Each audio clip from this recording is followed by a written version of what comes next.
오늘 정말 이 아이를 찍지 않으면 안 될 것 같아요. 이 햇빛에 지금 이렇게 나왔을 때 얼른 찍어서 소개를 해드려야지 될 것 같아요.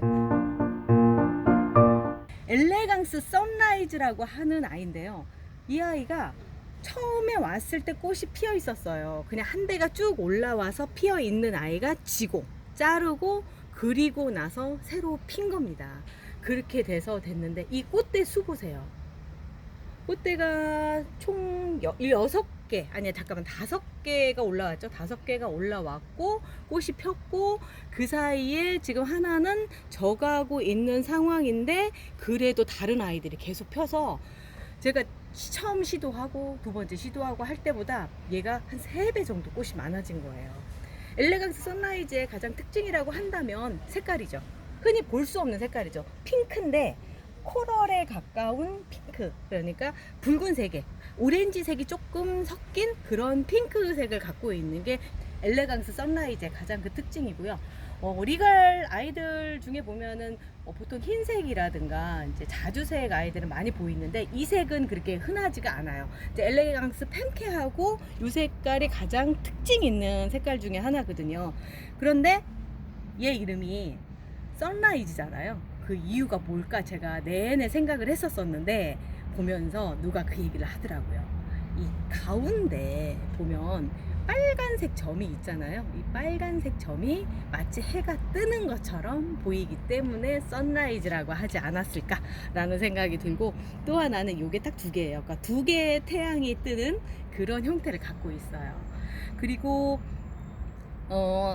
보통 이 리갈 종류 아이들 중에 좀 비싸다 라고 생각하는 아이들은 또 특징이 뭐냐면 이 외곽 쪽으로, 이 가장자리 쪽으로 주름이 되게 많거든요. 근데 이 아이가 또 그런 장점을 갖고 있어요. 리갈 종류 아이들에 대해서 이제 여러 가지 그동안 소개를 해드렸고, 하지만 이 색이 이런 경우에 대해서는 몇 개 없어서 많이 소개를 못 해드렸어요. 또 색깔이 특이한 애 중에 하나가 이 버뮤다 로즈죠. 이 버뮤다 로즈 같은 경우도 많이 폈었는데 시간이 지나서 졌어요. 한 번 지고 두 번째 올라오고 하면서 꽃대도 더 많아지고 해서 예쁘게 폈었는데 소개를 못 해드리고 그냥 끝나버렸네요. 그런데 오늘 제가 꺼낸 이유는 이 2가지 색을 비교를 해드리려고 했습니다. 둘 다 독특한 색깔을 갖고 있어요. 버뮤다 로즈 같은 경우는 제가 그 전에 한번 소개를 해드렸었고요. 얘는 핑크색인데 차가운 핑크에 가까운 색이라고 한다면, 이 선라이즈 같은 경우는 핑크 계열이긴 하지만 지금 옆에 보면 핑크라기보다는 빨간색 쪽이죠. 오렌지색이 많이 섞여서 그래요. 오렌지가 들어간 핑크색. 그래서 좀 차이가 있고요. 또 하나는 꽃 사이즈도 조금 차이가 있어요. 제가 키워보니까 버뮤다 로즈는 조금 작아요. 같은 리갈 종류 안에서도 좀 작은 편에 속한, 그렇다고 해서 센티드류처럼 그 정도 작은 사이즈는 아니에요. 아주 중간 정도 딱 올 수 있는. 그러니까 지금 보면은 선라이즈가 피려고 했을 때 그 정도 사이즈가 딱 나오고요.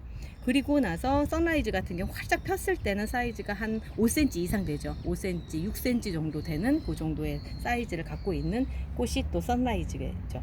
지금 현재 색으로 봤을 때는 둘이 확연히 차이가 나는 게 보이시죠? 선라이즈 뿐만이 아니라 이 리갈 종류 아이들을 키우실 때 제가 느낀 거는 어떤 거였느냐면, 물을 좋아해요. 꽃이 많이 피기 때문에 그런지는 몰라도 물이 부족하거나 그러면 꽃이 이 탱글탱글함이 현저히 줄어든다는 게 느껴져요. 그래서 물을 주고 나면 꽃이 힘이 들어가 있는 게 보이거든요. 제가 이제 아침에 봤을 때는 물이 좀 없었어요. 그래서 처음에 찍었을 때는 약간 그 생기가 없는 듯 했었는데 오후쯤 딱 되니까 다시 또 이렇게 탱글탱글해진 게 느껴지더라고요. 그게 이제 리갈 아이들의 특징인 것 같아요. 물을 좋아해요. 그 얘기는 다른 분들도 얘기하셨는데 제가 보니까 그렇더라고요. 그래서 조날 제라늄 키우듯이 물을 적게 주시면 이 아이들이 꽃이 금방 질 수 있으니까, 지금 제가 봤을 때 요 정도, 여기 지금 보면은 안에가 약간 젖어 있는 듯 하잖아요. 이 상태는 유지를 시켜 주셔야지만 아이들이 꽃이 있는, 그러니까 꽃이 펴 있는 상태에서는 건강하게 유지가 되는 것 같아요. 그리고 또 하나는 이 잎사귀예요. 잎이 이렇게 지금 파여져 있기 때문에 물을 주시고 나서 물을 털어 주셔야 돼요. 그렇지 않으면 안쪽에 물이 고여 있는 게 보여요. 그래서 잎 관리하실 때 반드시 잎 물 주고 위에서 뿌리셨을 때는 그렇게 해주시고, 가급적이면 이렇게 해서 이 안쪽으로 주시다던가, 아니면 이제 저면 관수 아시죠? 저면 관수를 통해서 주시는데 물을 요만큼 정도만 담궈서 주세요. 그리고 시간은 길게 가시지 마시고 1시간 이내에 다 끝낼 수 있게끔 해주시는 게 제가 리가를 키웠을 때 가장 적당히 물을 주는 수준이 되더라고요. 그리고 중요한 것 중에 하나가 뭐냐면, 이 꽃잎 있죠? 꽃잎이 지금도 많이 떨어져 있는 게 보이실 거예요. 이 꽃잎들이 이 위에 있으면 이 꽃잎 색깔이 잎사귀에 착색이 돼요. 그리고 나서 시간이 지나면 누렇게 변하거든요. 그래서 꽃잎이 떨어지면 그때 빨리빨리 치워주시는 게 굉장히 중요하더라고요. 저 그래서 다른 아이들 같은 경우는 잎사귀를 좀 많이 따줬거든요. 다행히 이제 선라이즈 같은 경우는 좀 늦게 개화한, 그러니까 2차 개화가 좀 늦었어요, 다른 아이들보다. 그리고 더 풍성하게 되고, 참 그거 있더라고요. 2차 개화는 늦어질수록 더 풍성해지는 것 같아요. 그러니까 내년쯤 돼서 진짜 꽃대수도 많아지고 했을 때, 그때는 저도 어떨지는 모르겠는데 지금은 제가 아주 열심히 주워주고 있어요. 아무튼 2차 개화 때문에 제가 너무 행복하고요. 특히 선라이즈 같은 경우는 이 색깔 때문에 제가 반했네요.